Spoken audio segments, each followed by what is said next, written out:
ოლიმპიური სოფლის მშენებლობას ჩინური კორპორაცია ხუალინგი დასრულებულ სახეს 2015 წელს მისცემს. ოლიმპიური სოფელი პროექტის ნაწილია, რომელიც სასტუმროებისა და სავაჭრო ცენტრების მშენებლობასაც გულისხმობს. TV3-თან ხუალინგ ჯგუფის წარმომადგენელი აცხადებს, რომ მთლიანად მშენებლობა 150 მილიონი ამერიკული დოლარი ჩდება. ამ ეტაპზე ასაშენებელი 8 კორპუსიდან 3 სართული უკვე აშენებულია და იწყება მეოთხე სართულის მშენებლობა. 250,000 კვადრატული მეტრი მიწის ნაკვეთზე ოლიმპიურის გარდა 5 ვარსკვლავიანი სასტუმროს და სავაჭრო ცენტრის მშენებლობაც იგეგმება.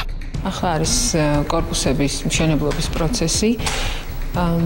ეს კორპუსები 8 კორპუსი აშენდება, დასრულდება 2014 წლის დეკემბრისთვის და იგი უმასპინძლებს 3800-დან 4000-მდე სტუმარს, სპორტსმენს, ასევე იქნება ამავე პროექტის ფარგლებში აშენდება 5 ვარსკვლავიანი სასტუმრო 200-ზე მეტი ნომრით, რომელიც ასევე დასრულდება ამავე პერიოდისათვის და სავაჭრო ცენტრი.